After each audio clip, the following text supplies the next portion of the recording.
Ahora estamos ante un nuevo frente, la utilización de una herramienta como la Ley de Protección de Violencia contra las Mujeres, utilizada para la censura, ¿verdad? Va a ser un desafío también para el sistema interamericano.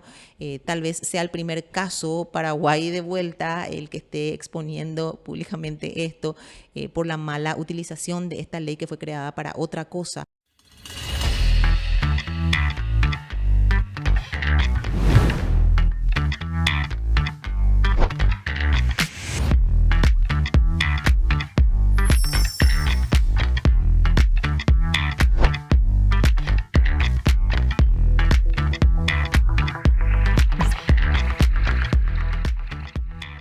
El derecho a la libertad de expresión en Paraguay está corriendo grave peligro de un tiempo a esta parte.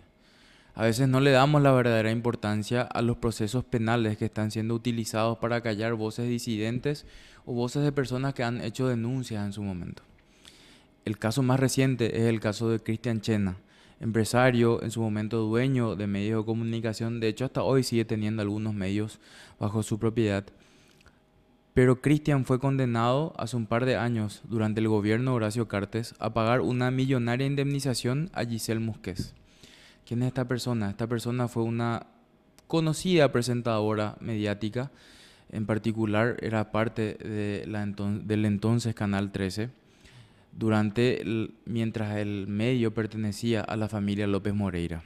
De un día al otro, Giselle Musquez decidió dejar de presentarse a su lugar de trabajo pidiendo permiso, un permiso que, si mal no recuerdo, debía durar un mes como mucho.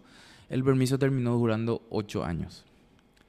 Básicamente Giselle dejó de presentarse a su lugar de trabajo y cuando Cristian Chena compra el canal o Canal 13 con las radios que formaban parte del grupo, decide aparecer exigiendo presentarse o que le restituyan, perdón, a su lugar de trabajo. Claramente esto fue rechazado. 8 años de ausencia, absolutamente no existe empresa donde se tolere eso, salvo quizá algún tipo de tratamiento de enfermedad grave, que en el caso de la señora Musquez no ocurrió. Cristian fue condenado, se publicaron varios artículos contando los antecedentes del caso y contando que Giselle Musquez es esposa de Darío Filártiga, un ex asesor, primero un ex asesor estronista, porque ganó poder durante la dictadura estronista, y luego hombre de confianza del expresidente Horacio Cartes, gobierno durante el cual se da la condena a Cristian. Cristian publicó estos artículos varias veces cuestionando la sentencia judicial que pesaba en su contra. Una sentencia que de vuelta le obligó a pagar más de 2.000 millones de guaraníes. Y por haber publicado estos artículos, la señora Musquez inició un proceso judicial en contra de Cristian Chena por violencia contra la mujer. Cristian en ningún momento utilizó términos peyorativos, en ningún momento atacó a la persona de Giselle Musquez como mujer, sino que contó lo que había pasado en un proceso judicial que para él fue injusto y de hecho desde toda perspectiva hay un montón de vicios de nulidad en ese proceso. Aún así, a pesar de no haber dicho nada, de no haberse expresado personalmente, de no haber insultado, de no haber dicho que quería golpear a absolutamente nadie, Cristian Chena fue condenado a no dirigir o no expresarse de ninguna forma sobre la persona Giselle Musquez. Y esto incluye también el proceso judicial que hubo en su contra. A partir de ahora, Cristian Chena tiene un año en el cual no va a poder denunciar las irregularidades que pesen en su contra. Y no nos estamos dando cuenta, pero la libertad de expresión corre grave riesgo en Paraguay y sobre todo hay un componente mucho más grave ahora y es que están utilizando una ley de finalidad noble como la Ley de Protección Integral a la mujer, perdón, la Ley 5777, para empezar a cercenar el derecho a la libertad de expresión. Nos estamos dando cuenta y a partir de ahora esta ley va a empezar a ser utilizada por personas que quieran ocupar cargos públicos para decir no pueden hablar sobre mí de cuestiones de interés público porque soy mujer. Y este no es el espíritu de esta ley por la cual muchísimas mujeres han luchado durante años en Paraguay. Se está sentando jurisprudencia demasiado grave y es por eso que quisimos hablar en esta edición con la doctora Alejandra Peralta Merlo. Ella es la abogada de Cristian Chena y es una abogada especialista, de hecho, en el derecho a la libertad de expresión. En esta edición de Sin Filtro hablamos de los graves peligros de la libertad de expresión con la doctora Alejandra Peralta Merlo.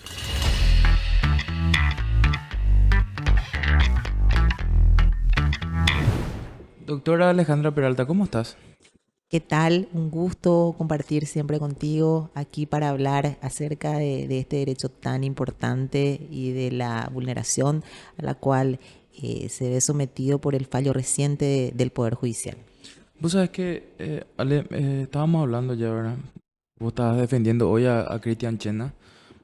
No tengo problema, de hecho, en reconocer, fue mi jefe, es mi amigo, una persona a quien aprecio y admiro mucho, ¿verdad?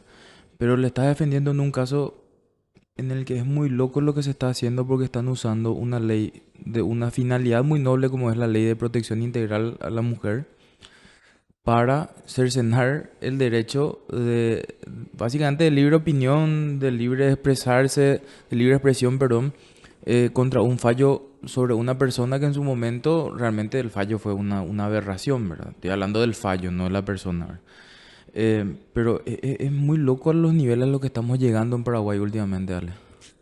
Lastimosamente no es el primer caso. Ya tuvimos en Paraguay casos similares en el cual se manipula la ley 5777 de protección a las mujeres contra toda forma de violencia a los efectos de obtener una medida cautelar e impedir que se debatan sobre temas de interés público, muchas veces relacionados con actos de corrupción, cuando quien solicita esta medida es justamente la persona que está siendo o investigada o sobre quien se está emitiendo algún tipo de información de interés público sobre el cual la ciudadanía tiene todo el derecho de informarse en virtud a todos esos derechos constitucionales que se deben garantizar, no solamente la libertad de expresión, sino también el derecho de acceso a la información pública. Entonces, utilizando esta ley, mal utilizando esta ley, como bien decís, una ley tan noble que fue creada para proteger a las mujeres de todo tipo de violencia en una sociedad naturalmente machista y evidentemente en la cual se necesita establecer políticas públicas de protección. Sin embargo, utilizando esta ley, el Poder Judicial ha fallado en contra de la libertad de expresión. Recordemos un caso justamente no muy lejano, un caso relativamente reciente en el cual una intendenta a una localidad había sido entrevistada por una trabajadora de la prensa e incomodada justamente porque estaba siendo investigada acerca de la administración de su municipio y de aparentes actos de corrupción. Entonces, la intendenta recurre al Poder Judicial a través de esta ley, solicita una medida de no acercamiento por un radio determinado de esta periodista y de esa manera impide la labor de la prensa y en consecuencia también está obstaculizando el derecho de todos nosotros ciudadanos comunes de poder saber qué es lo que está pasando con la administración de ese municipio.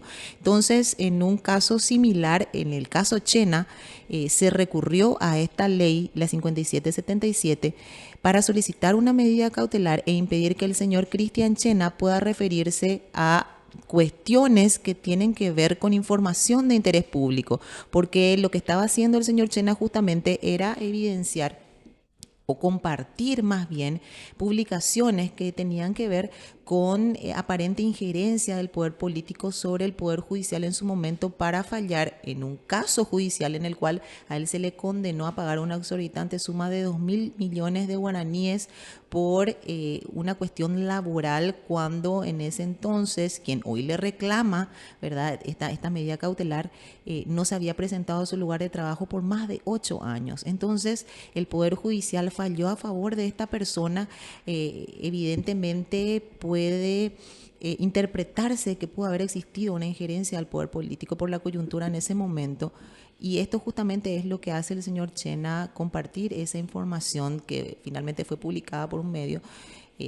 Entonces, en el ánimo de que ya no se siga hablando de eso, la ciudadanía ya no pueda debatir sobre eso y no pueda enterarse de eso, esta mujer recurre al Poder Judicial utilizando esta ley, y la jueza Gloria Machuca, porque hay que decirlo con nombre y apellido para que la ciudadanía sepa, quita una medida cautelar impidiendo que el señor Chena, que hoy ya fue confirmada en su sentencia, ¿verdad?, por un plazo de 365 días, no se refiera ni en sus redes ni por ningún medio a la señora Giselle Musquet, quien fue quien que le demandó. Entonces, ese es el caso Chena, que hoy podemos hablar de un caso de censura, de nuevos estándares de censura previa que instala la jueza Gloria Machuca a través de su sentencia. Vos sabes que antes de entrar al caso y recordar un poco, porque de hecho me tocó ser quien escribió esos artículos, ¿verdad? Que compartía Cristian. Pero hay algo muy loco que ya estábamos leyendo en la sentencia antes de empezar a grabar y que de hecho ya lo compartía también el colega Raúl Ramírez del diario Última Hora en redes sociales.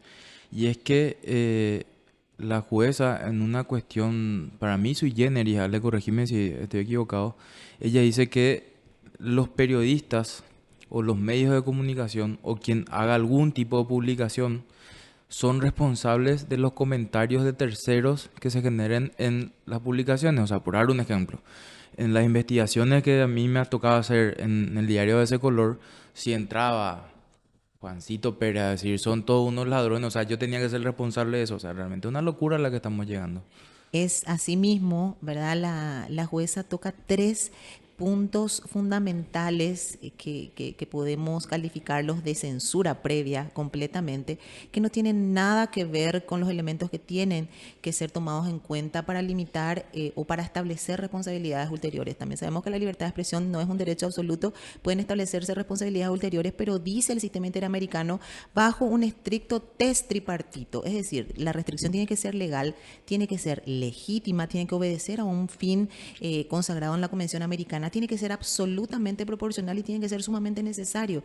Entonces, ese es el análisis que debe hacer cualquier juzgador. Sin embargo, de una manera absolutamente antojadiza y fijando nuevos estándares, pero no de libertad de expresión, sino de censura, la jueza toma tres conceptos fundamentales. En primer lugar, la jueza toma el concepto del refrito y dice que aquella persona que vuelva a publicar una información que en un tiempo atrás ya se había publicado, entonces está realizando un refrito, y el refrito no utiliza esos términos, no está amparado por la libertad de expresión. ¿Por qué? Porque en un tiempo atrás ya la ciudadanía tuvo la oportunidad de conocer esa información, de formarse su opinión pública y volver a quitar una información tiempo después, entonces eso ya no está amparado por la libertad de expresión. Vamos a tratar de extrapolar esto a un contexto electoral, Juanqui, o a un contexto en el cual se esté debatiendo sobre cuestiones de nepotismo, sobre cuestiones de corrupción, sobre cuestiones de mal manejo de la cosa pública. Si alguien quiere quitar algún antecedente sobre esa persona que esté aparentemente cometiendo actos de corrupción, o en el marco de una campaña electoral para saber quiénes son verdaderamente nuestros candidatos o candidatas, en el caso de las mujeres, simplemente van a poder recurrir con este antecedente y decir: los antecedentes o la información anterior que publicaron sobre mí ya no se puede publicar. Esto constituye un refrito. Por lo tanto, esto es sinónimo de violencia. Violencia mediática o violencia digital o violencia contra la dignidad. Entonces, es el precedente nefasto que está dejando en primer lugar con respecto a al retweet o a volver a compartir una información que anteriormente fue compartida, en principio. En segundo lugar, otro concepto que instala la jueza en la sentencia es el concepto del incitador. Entonces ella refiere y ella reconoce en su sentencia que el señor Cristian Chena no emitió ningún comentario que entrañe violencia contra la mujer, sino que se constituye como un incitador al retuitear un comentario de otro, porque él tiene muchos seguidores. Entonces, debajo del posteo o del acto de compartir la información que él realiza, terceras personas que él desconoce y que incluso la jueza dice no sabemos quiénes son, empiezan a emitir discursos que la señora Giselle Musquet consideró como ofensivos. Entonces, ofreciendo todo eso como prueba, le atribuyen a al señor Cristian Chena, bajo la calidad de incitador. Nosotros sabemos que para que una persona sea calificada como incitadora, evidentemente tiene que lograr la convicción en esa tercera persona de realizar un acto, ¿verdad? Cosa que evidentemente en este caso es absolutamente imposible porque uno, por la propia arquitectura de Internet, no sabe quién va a comentar o quién va a compartir Claro. debajo del hilo que uno está posteando. En tercer lugar, como bien dijiste, justamente atribuye la culpa, porque esa es la palabra que utiliza la jueza, a la persona que retuitea la información. Es decir, el culpable no es el que emitió la información, ni el culpable tampoco es ese tercero que realizó el comentario debajo del retweet, sino aquella persona que retuitea. Es decir, en este caso, el señor Cristian Chena.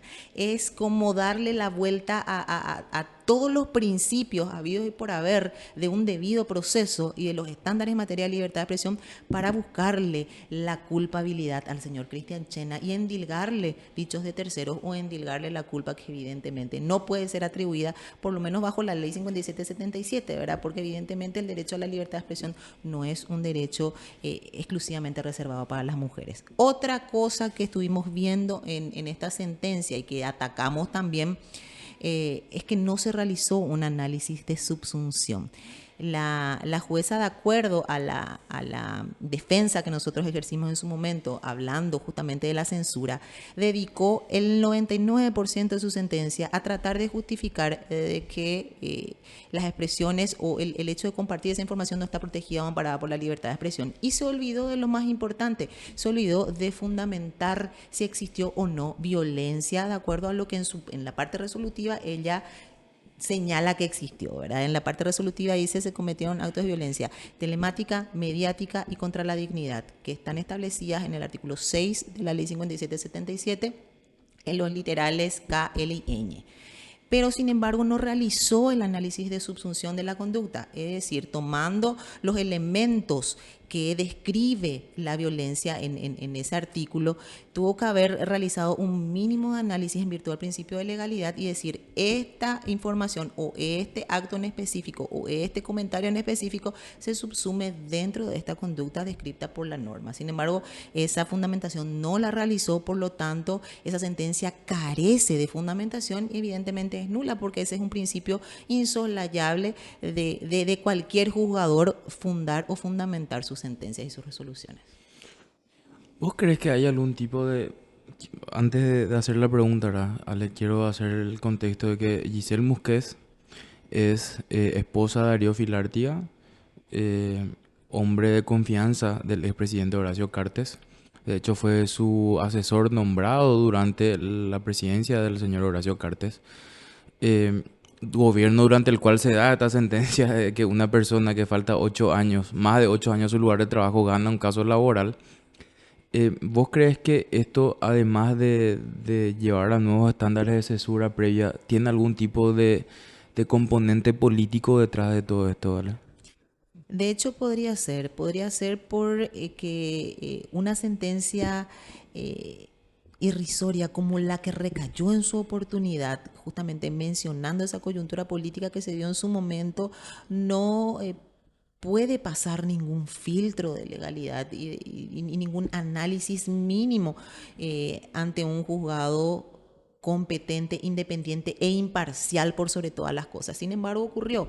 Entonces, es por eso que esta información adquiere una relevancia de interés público, porque podría existir una injerencia del poder político sobre el poder judicial, ¿verdad? Y esa es una intromisión de un poder sobre otro que no puede ser admitida en democracia, y es allí donde realmente adquiere el carácter de información de interés público y no pasa como un simple caso entre particulares nomás. Entonces, evidentemente, cuando hablamos de altas esferas del poder político y del poder económico, podríamos llegar a realizar ese análisis de injerencia sobre el poder judicial. Entonces, es allí donde evidentemente la labor de la comunicación social, del trabajo que realizan los comunicadores, dando a conocer esto, explicando una y otra vez, evidenciando este fallo arbitrario y contrario a las normas del debido proceso y a los estándares en materia de libertad de expresión y de transparencia, es lo que puede de alguna manera constituir el contrapeso a la arbitrariedad del poder. Y evidentemente es allí donde tenemos que insistir, Juanqui, y si finalmente acallan voces, como lo están haciendo con Cristian Chena, como lo hicieron en casos anteriores, con Mabel Portillo también, y como lo intentaron hacer en otras circunstancias, entonces, ¿qué nos queda? Lo único que nos queda es denunciar esto, dar a conocer y que realmente la ciudadanía hable y se forme su propia opinión por sí sola para de alguna manera contrarrestar. Sabemos que el cuarto poder es el poder de la prensa y el poder de la opinión pública. Entonces es la única herramienta que tenemos y tenemos que pelear para que nos sigan acallando nuestras voces a través de injustas y arbitrarias medidas cautelares dictadas por jueces que no son competentes, evidentemente. Hay un caso que sentó hecho precedente y por el cual Paraguay fue condenado en la Corte Interamericana, que es el caso Ricardo Canese, que emitió expresiones contra Juan Carlos Bamosi en su momento. Esto llegó al sistema interamericano. Paraguay, o sea, nosotros, porque al fin y al cabo es el Estado, es la representación de todos los paraguayos, podría exponerse a nuevas sanciones en caso de que este u otros casos que están siendo sometidos a este tipo de situaciones llegue al sistema interamericano. Ale.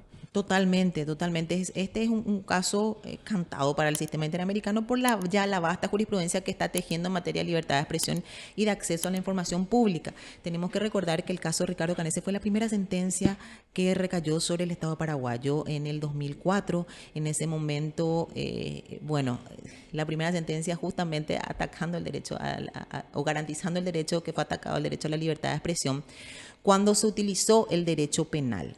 Tenemos que recordar también que antes de esta ley 5777, una herramienta muy utilizada por los candidatos electorales, en este caso era el señor Juan Carlos Bamosi en su momento, en otros momentos históricos fueron funcionarios públicos que para que no se siga debatiendo sobre cuestiones de interés público utilizaban o abusaban del derecho penal. Entonces ya el sistema interamericano había dicho que resulta desproporcional la utilización del derecho penal para acallar voces porque constituye un modo de censura indirecta, ya que nadie más querría involucrarse en denunciar hechos de corrupción si sabe que luego va a tener, entre comillas, el garrote del derecho penal.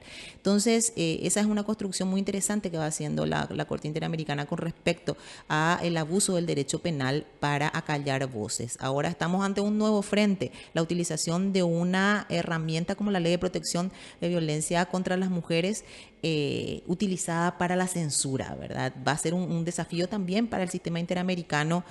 Tal vez sea el primer caso Paraguay de vuelta el que esté exponiendo públicamente esto por la mala utilización de esta ley que fue creada para otra cosa.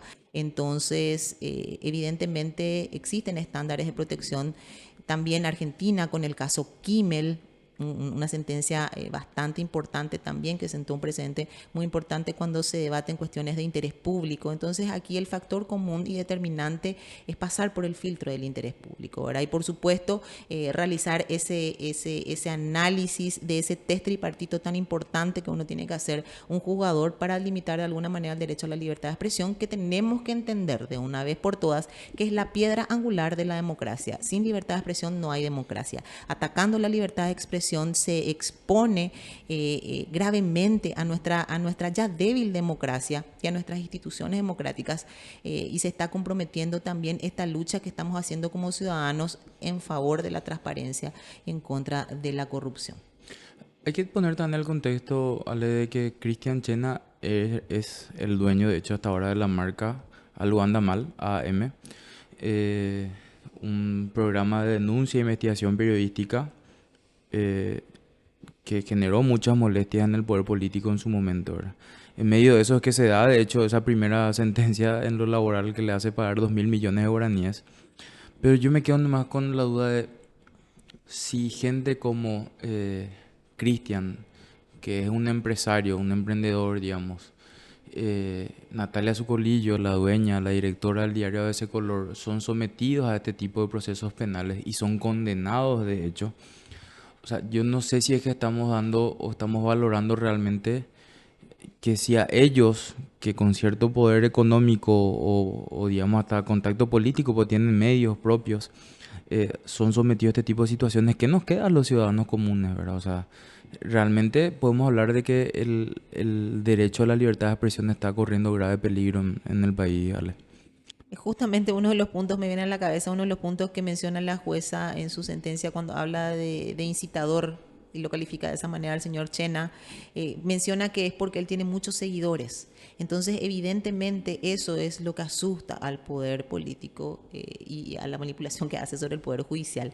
La cantidad de seguidores que uno pueda tener, ¿verdad? Y la posibilidad de llegar a mayor cantidad de personas para la transmisión de información, para que la gente pueda formarse libremente su opinión para la toma de decisiones. Entonces, en tanto y en cuanto uno tenga esa mayor capacidad de transmitir la información, de dar a conocer, o sea, un activista social, y que los tenemos muchos en este país, personas que a pecho gentil se van y se exponen y luchan contra la corrupción con el activismo, sean blancos fáciles para el poder político, para acallar voces manipulando el poder judicial. Entonces, no queda más que armarnos de coraje y seguir para adelante, porque es la democracia la que estamos defendiendo. Sencillamente es así. No estamos defendiendo otra cosa acá, no estamos defendiendo otros intereses, simplemente estamos defendiendo la democracia. A otros les costó la vida, hoy a nosotros nos cuestan nuestras voces, pero tenemos que seguir adelante porque es lo único que nos queda.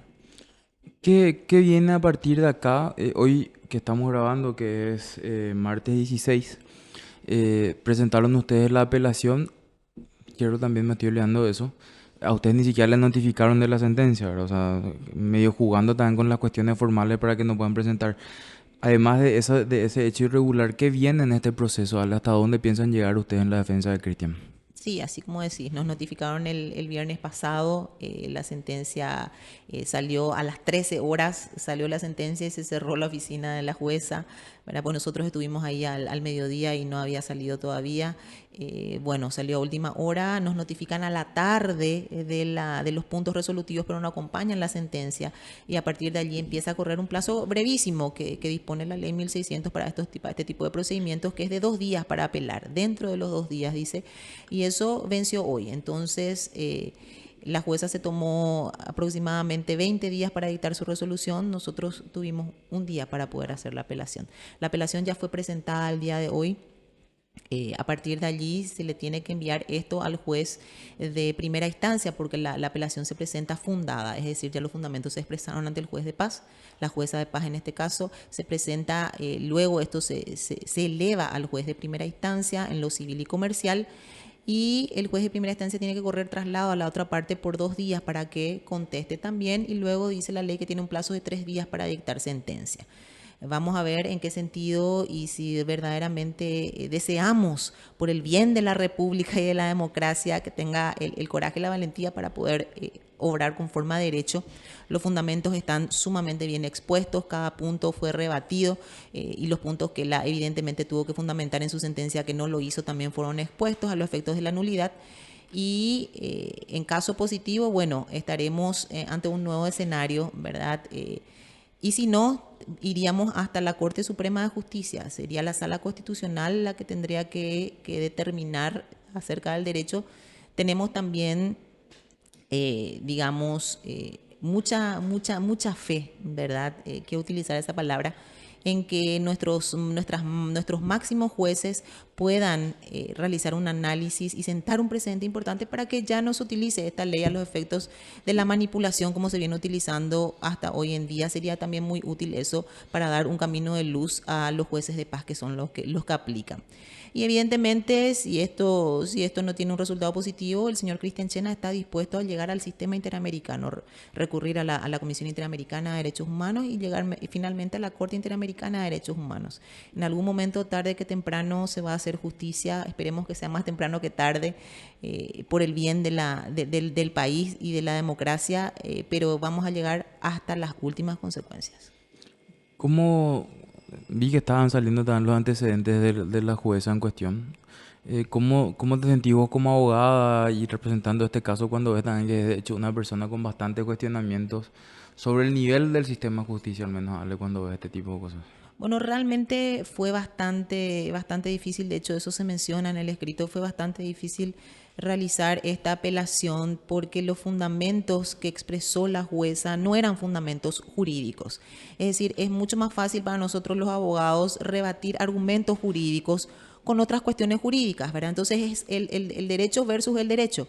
Pero cuando lo que se plasma en una sentencia son meras suposiciones, cuestiones antojadizas, y uno se siente como que le está respondiendo a una persona sin la más mínima capacitación en derecho, entonces se vuelve doblemente difícil realizar una apelación en ese sentido. Esta sentencia carece por completo de una logicidad, carece por completo de una fundamentación, son cuestiones, te repito, antojadizas y que se están construyendo nuevos estándares en materia de censura, ni siquiera son estándares de protección en materia de libertad de expresión.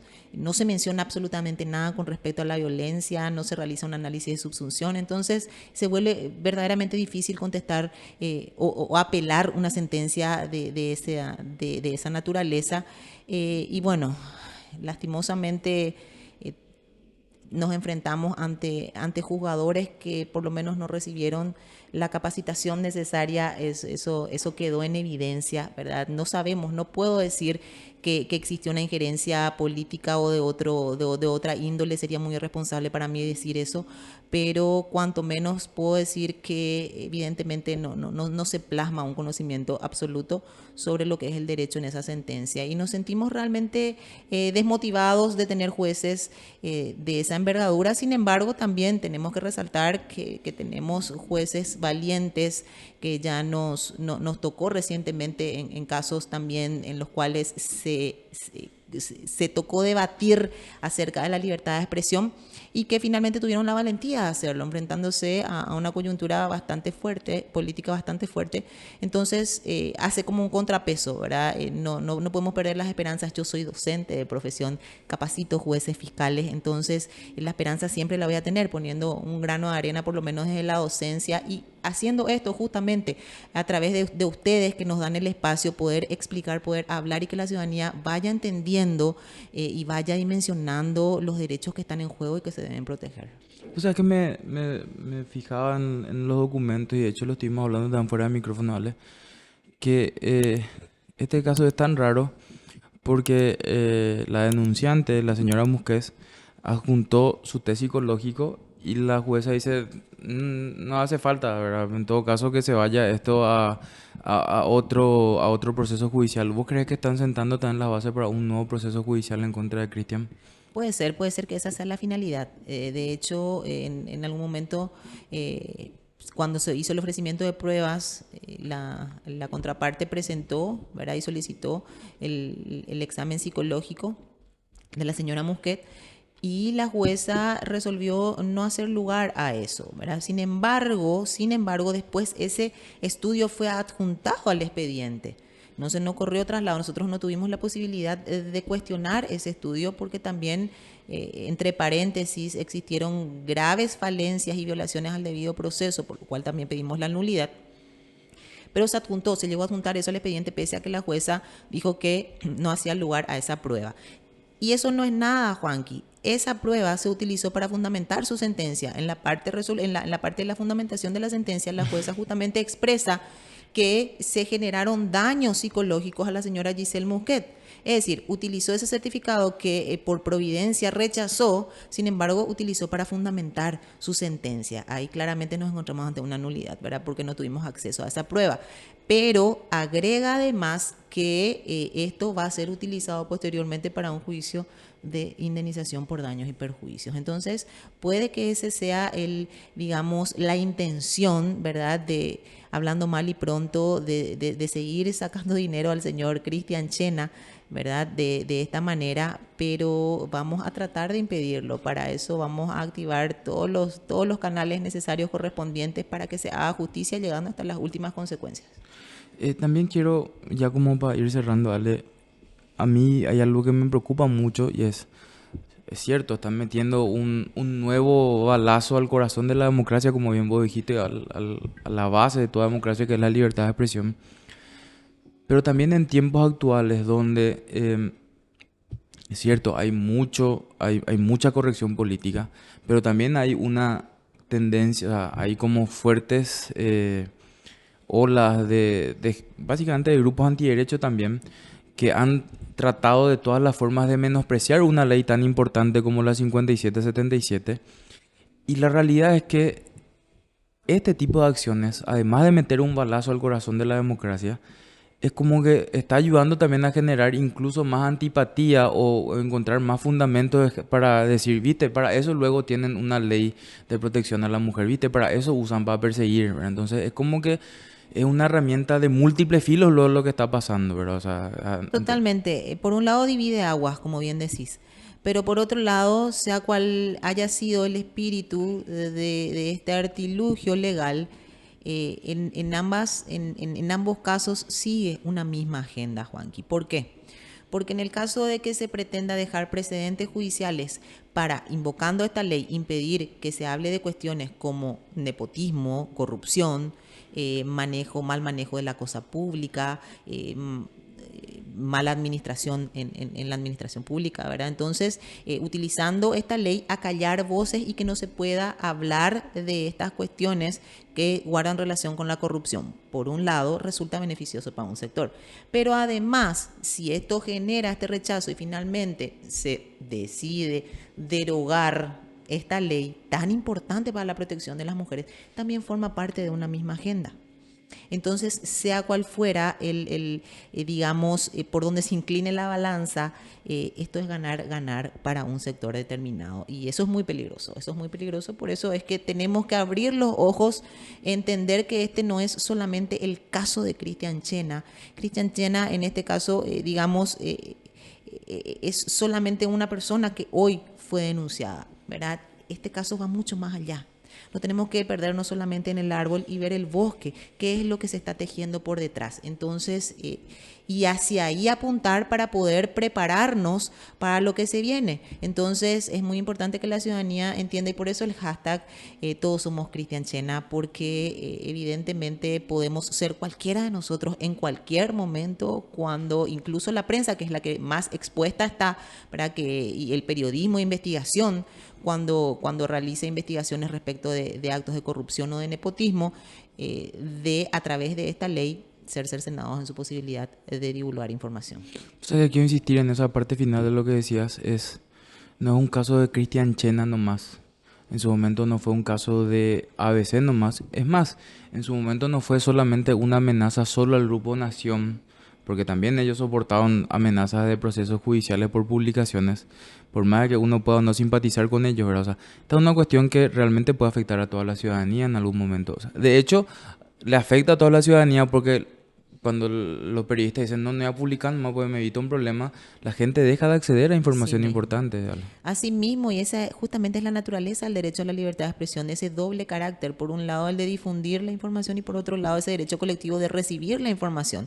Y la Corte Interamericana habló muchísimo al respecto de ese doble carácter que se tiene que garantizar. Nosotros lo tenemos, artículo 26, artículo 28 de la Constitución Nacional, y así como decís, es finalmente la ciudadanía la que pierde, perdemos todos. Cuando no se habla sobre un tema, perdemos todos, ¿verdad? Y tenemos que recordar qué es lo que pasaba en dictadura. Durante la dictadura, lo primero que se buscó siempre, en todas las dictaduras, es cercenar la libertad de expresión. Había solamente, no existían hechos punibles, no existían robos en el país, porque eso era lo que se transmitía. Una sola temperatura hacía en Paraguay, 26 grados no hacían más que eso. Entonces, así es como cuando se acallan voces, se escucha solamente una campana, y si se escucha solamente una campana, entonces la gente no puede formarse su opinión, porque no tiene otra información con la cual contrastar. Y es así como el poder va, digamos, consolidándose en una sola persona o en un solo grupo, que coopta todo porque la gente no puede formarse, digamos, voces disidentes. No está permitido y eso es gravísimo. Van a seguir luchando por este derecho, ¿vale? En el caso Cristian y en otros más. Por supuesto que sí, es la base de nuestra democracia, es la piedra angular sobre la cual se construye todo. Sin libertad de expresión no hay democracia y vamos a seguir hasta el final. Hoy Cristian Chena le toca a él ser el mártir, ¿verdad? Pero repito, aquí las víctimas somos todos. Entonces, para todos nosotros debe ser un caso personal y tomar esta lucha como una cuestión personal, sea Cristian o sea quien fuera que esté siendo víctima en un momento determinado, finalmente nos repercute a todos y vamos a seguir luchando para que se garantice la libertad de expresión. Lo digo como hija de periodista que nací y que me crié en los medios de comunicación. Es un derecho fundamental que debe ser garantizado. Gracias, Ale, por tu tiempo. Por favor, siempre aquí a las órdenes. La doctora Alejandra Peralta en esta edición de Sin Filtro.